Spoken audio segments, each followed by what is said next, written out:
Hoje, nesta noite, primeiro domingo do mês de junho, é o dia da nossa celebração da Ceia do Senhor. E queremos exaltar o nosso Deus através dessa celebração nessa noite, para que a glória dele se manifeste nesse lugar em nossas vidas, nós possamos prestar a ele o culto que é devido ao seu nome. Abra sua Bíblia, amados, em 1 Coríntios, capítulo 11.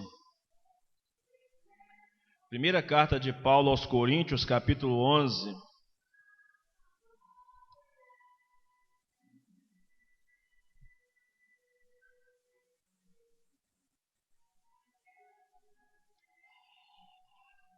Primeira Coríntios, capítulo 11, a partir do verso 23 até o verso 29.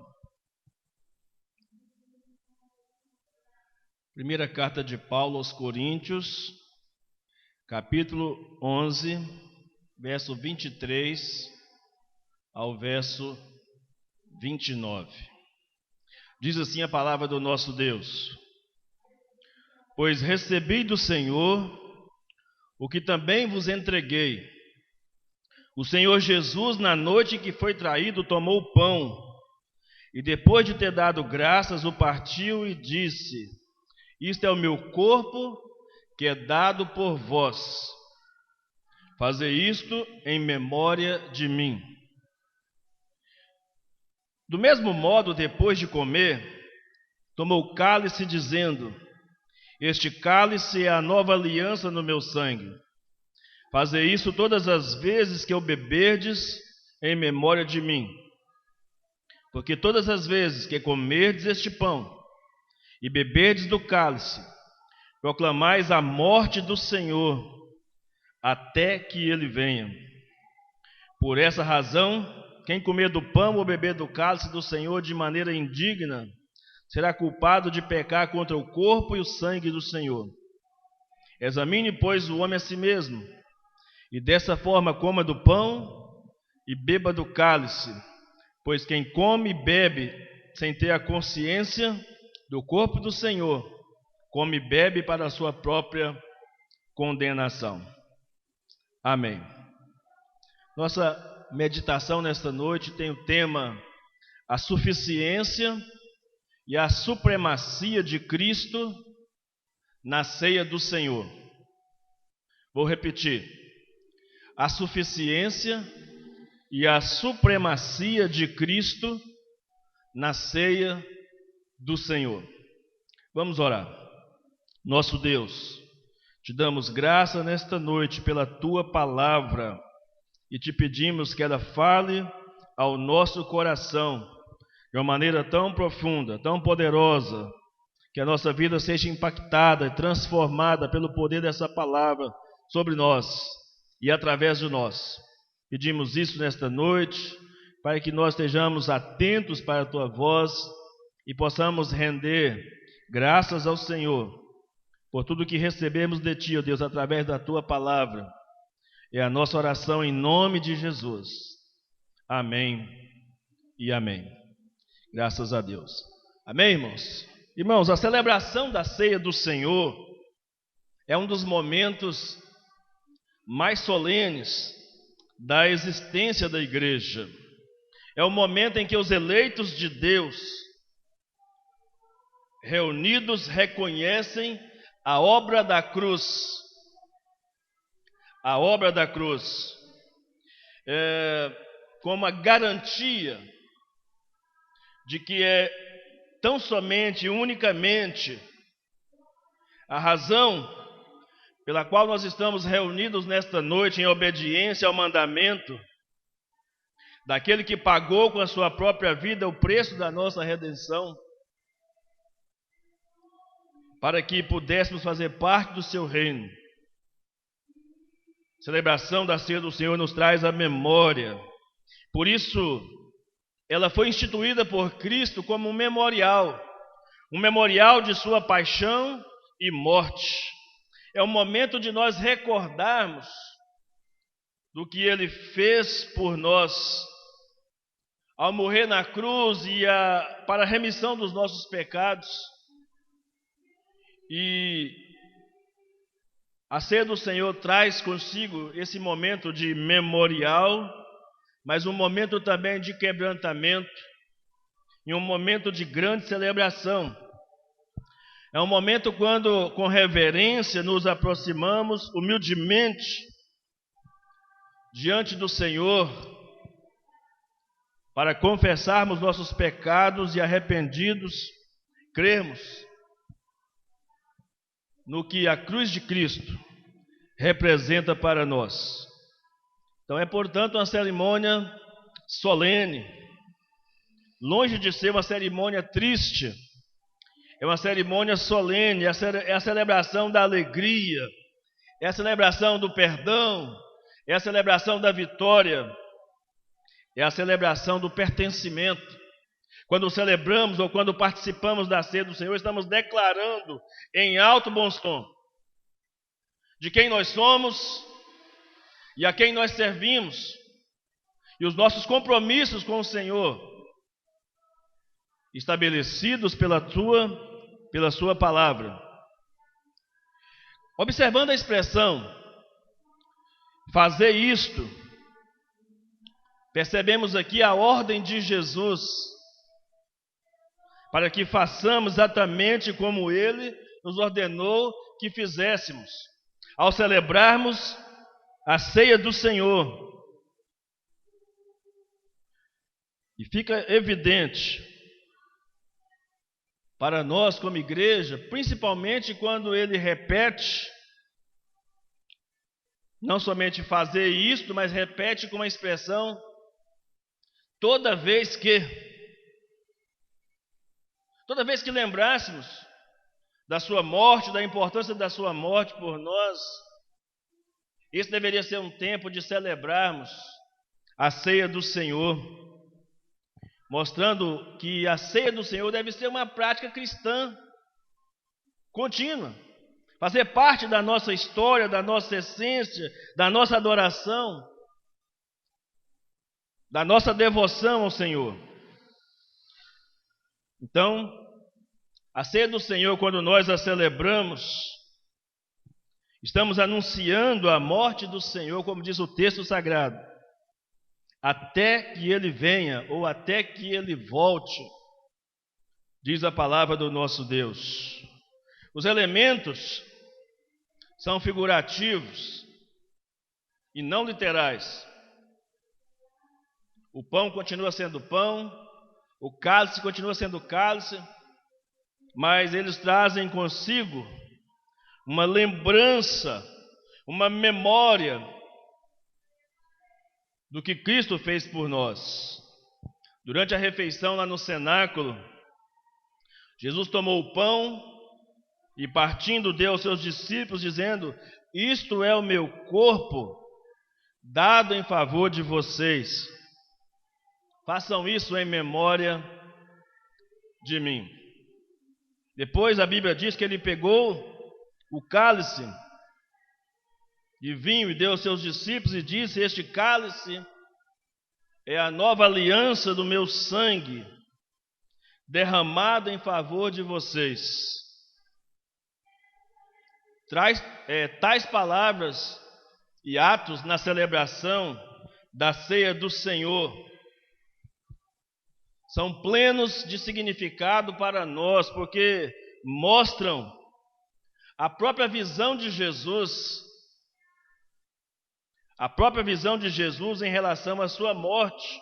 E mais do que isso, mostra a suficiência e a suficiência da morte de Cristo e a supremacia de Cristo sobre a morte. A supremacia de Cristo sobre a morte não pôde detê-lo. Amém, irmãos?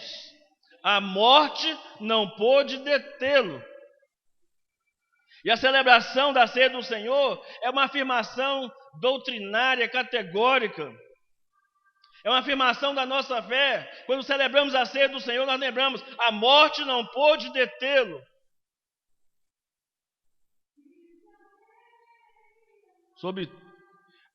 sobre tudo que veio a existir. Ele é supremo. A Bíblia diz que ele é a primícia da criação, não que ele tenha sido criado, mas que ele foi o autor da criação. Tanto que João, no capítulo 1, versículo 3, diz assim: todas as coisas foram feitas por ele, e sem ele nada do que foi feito se fez.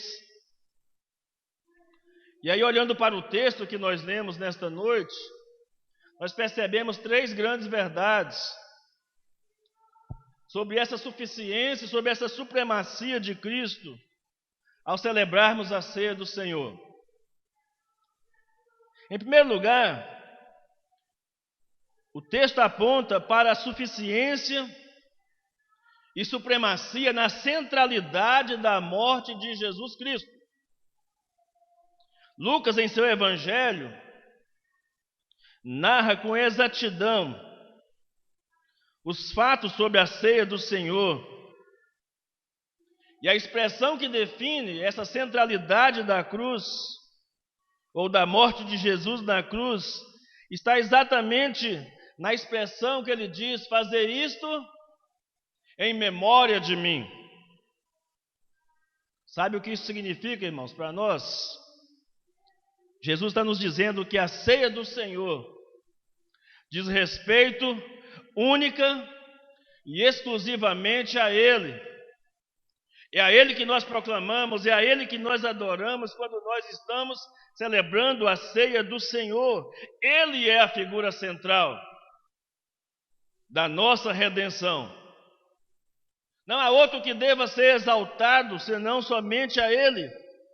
Toda honra e glória sejam dadas, pois, a Ele eternamente. Amém. A Bíblia diz, Romanos 11, 36. Pois entre os homens, diz o texto da Bíblia em Atos 4:12, entre os homens não foi dado nenhum outro nome pelo qual devamos ser salvos, porque foi dado a Ele. A Bíblia diz em Filipenses 2, versos 10 e 11, foi dado a Ele um nome que está acima de todo nome, diante do qual todo joelho se dobrará e toda língua confessará que Jesus Cristo é o Senhor, para a glória de Deus Pai. Querendo ou não, o mundo tem que se curvar diante da soberania, diante da suficiência e diante da supremacia de Cristo Jesus. E é isso que nós precisamos entender quando Jesus dá instruções para o seu próprio culto memorial. O seu próprio culto memorial, que é uma prova incontestável da divindade de Jesus. Pois jamais poderia ser lembrado, jamais poderia ser adorado, se ele não fosse Deus. E eles deveriam, os seus discípulos e nós hoje, deveríamos comer do pão, beber do cálice, em memória dele. Além do mais, irmãos, o pão representaria não somente o corpo vivo de Jesus, mas também o corpo dado em favor deles, os seus discípulos e também a nós. Ele diz, é dado em favor de muitos. E nessa declaração de Jesus estava incluído você e eu. Estávamos incluídos nessa palavra de Jesus. Todos quantos iriam ser alcançados pela graça salvadora de Jesus. Enquanto o vinho representava o sangue derramado para a remissão do pecado de muitos. Porque quando a Bíblia faz essa referência à redenção de muitos, é para que fique claro para nós. É para que fique claro para todos que ouvem essa palavra, que a morte de Cristo é suficiente para salvar o mundo inteiro, mas ela é eficaz somente aos que creem, aos que são feitos filhos de Deus, aos que têm os seus pecados confessados e perdoados em Cristo Jesus. Nunca podemos confundir a suficiência com a eficácia da morte de Cristo em nosso favor. Os escritores do Novo Testamento, meus irmãos, eles criam na centralidade da cruz de Cristo e criam que sua convicção derivava da própria mente do nosso Mestre e Senhor Jesus Cristo. A igreja primitiva, a igreja apostólica e o período pós-apostólico, todos tinham a plena convicção que a sua regra de fé, ou o seu testemunho, a sua confissão doutrinária, estava embasado nesses princípios que vinham do ensinamento de Cristo e do ensinamento dos apóstolos, para transformar a cruz em sinal e símbolo do cristianismo. A tradição da igreja provou isso como um reflexo fiel ao ensinamento das Escrituras Sagradas. Paulo afirmou em Gálatas capítulo 6, versículo 14: mas longe de mim estar, de me orgulhar, a não ser na cruz de nosso Senhor Jesus Cristo, pelo qual o mundo está crucificado para mim e eu para o mundo. Paulo também afirmou em 1 Coríntios capítulo 1, versículo 17, que Cristo enviou para pregar o evangelho não com sabedoria de palavras, para não esvaziar o significado da cruz de Cristo. E disse mais: a palavra da cruz é loucura para os que perecem, mas para os que são salvos é poder de Deus. E ele conclui o seu raciocínio dizendo, no verso 18, aliás, no verso 23 de 1 Coríntios 1, nós pregamos a Cristo crucificado. E no capítulo 2, no versículo 2 de 1 Coríntios, ele diz: resolvi nada saber entre vós,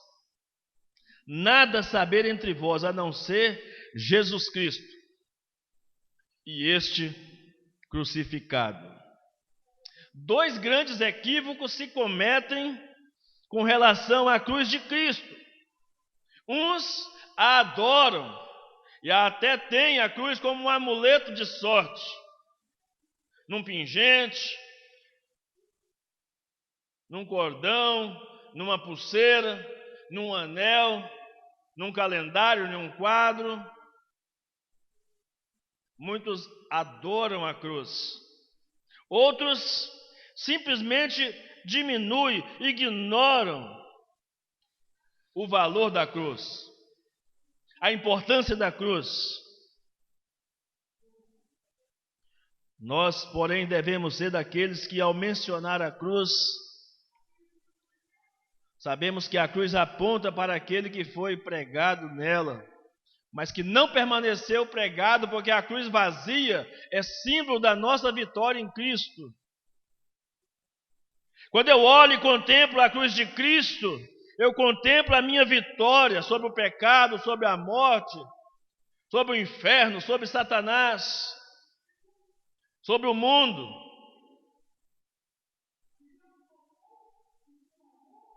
Por isso que, quando Jesus fala em memória de mim, deve nos reportar para o ato da sua crucificação, da sua morte vicária, substitutiva.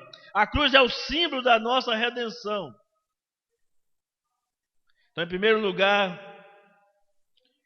encontramos suficiência, supremacia de Cristo, suficiência do seu sacrifício e supremacia de Cristo sobre a morte, que ele impôs a derrota final sobre a morte.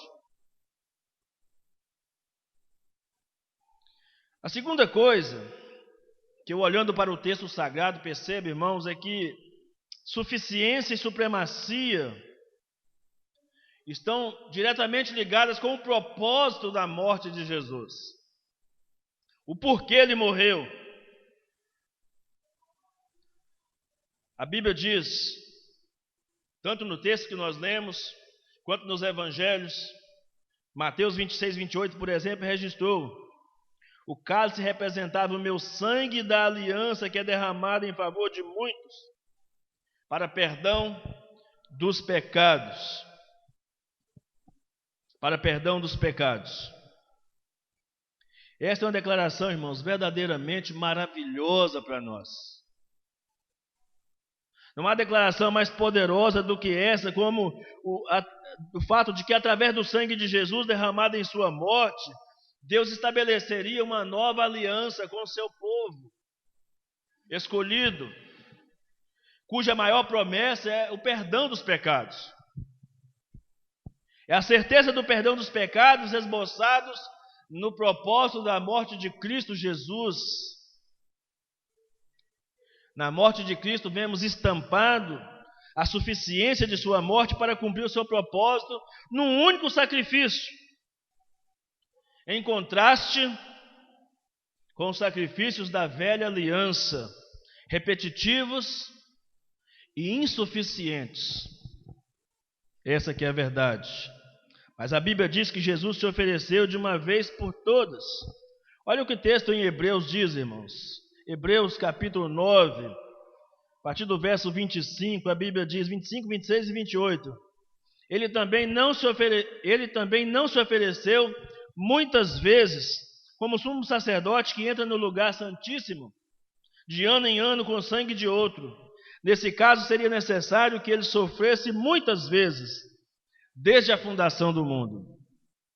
Mas agora, na consumação dos séculos, ele se manifestou, de uma vez por todas, para aniquilar o pecado, por meio do sacrifício de si mesmo.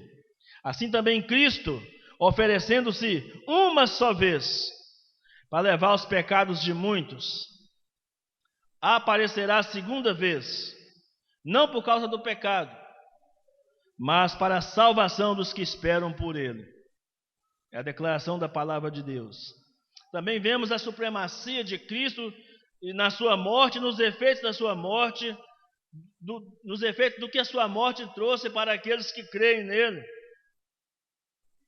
A certeza do perdão, a certeza da vida eterna, a certeza da companhia constante de Cristo conosco. Mateus 28, 20. Sabe, meu irmão, meu amado irmão, minha amada irmã, nessa noite, Cristo é supremo sobre a morte. O inferno, sobre o inferno, sobre Satanás, ele é totalmente suficiente para a minha e para a sua salvação. E por fim, olhando para o texto, nós percebemos a total suficiência e supremacia de Cristo quanto aos benefícios da morte ou da sua morte em nosso lugar. E o que nós precisamos, olhando para esses benefícios, é de nos apropriarmos dos benefícios dessa morte de Jesus. No drama do cenáculo, os discípulos não eram apenas espectadores, os discípulos eram participantes da sua morte. E quando celebramos a ceia do Senhor, também nos tornamos participantes da morte de Jesus. Em nosso favor, nós relembramos isso. Jesus não somente partiu o pão, mas deu a eles para que eles comessem. Isso é o meu corpo que é dado por vós. Não somente derramou o vinho no cálice, mas também compartilhou e deu a eles para que eles o bebessem. Assim como Ele quer também que nós sejamos participantes da sua morte no Calvário em nosso lugar. Não bastou que Cristo simplesmente morresse.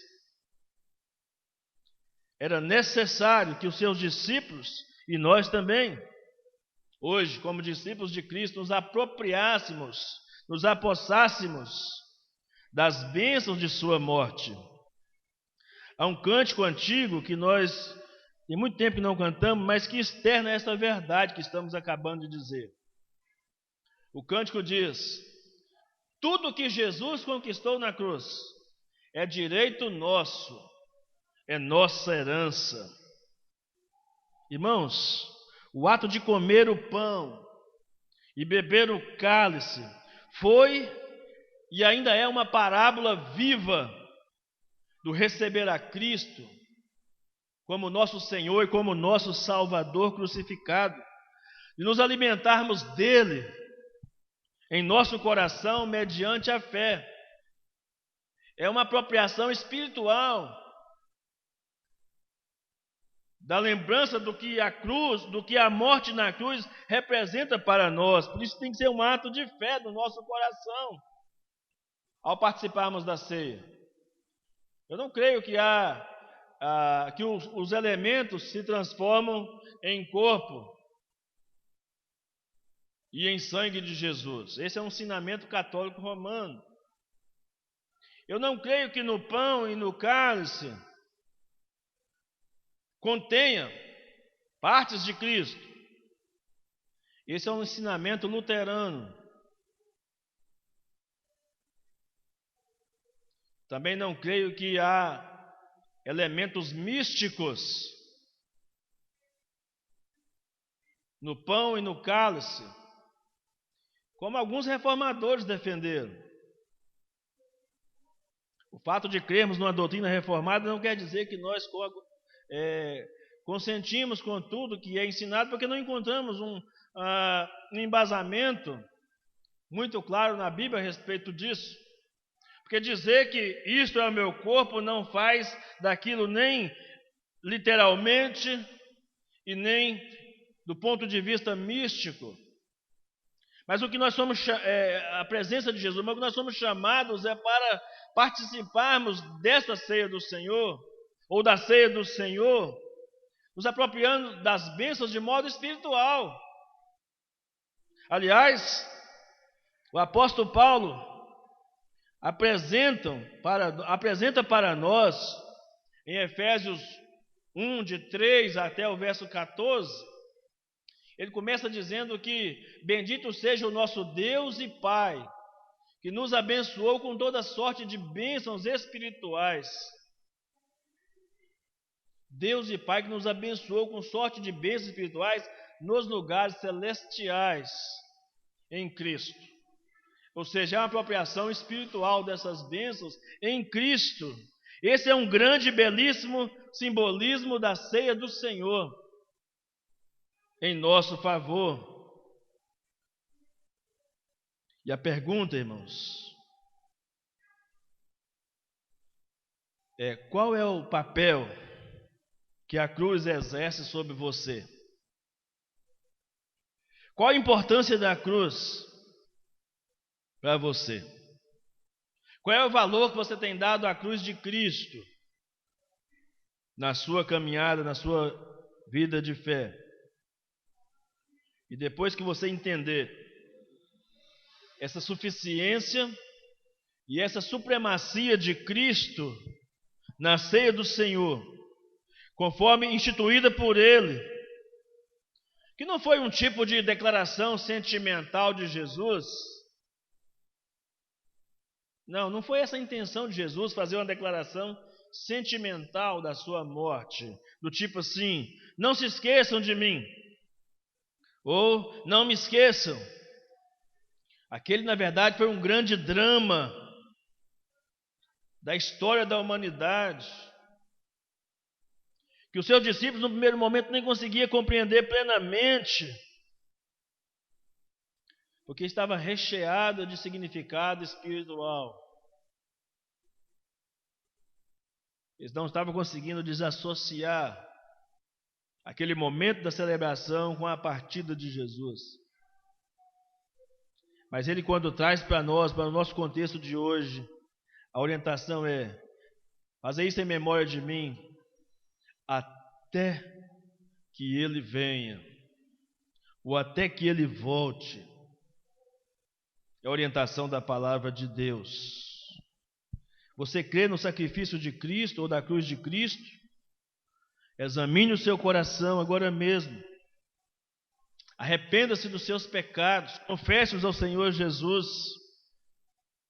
Coma do pão, beba do cálice nesta noite, com santo temor, com a lembrança de que aquele foi o nosso grande triunfo, a vitória de Jesus na morte.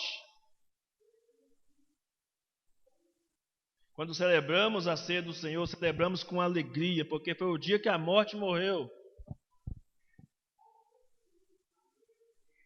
O dia da ceia do Senhor, aliás, o dia da crucificação de Cristo, a ceia do Senhor nos aponta para aquele dia.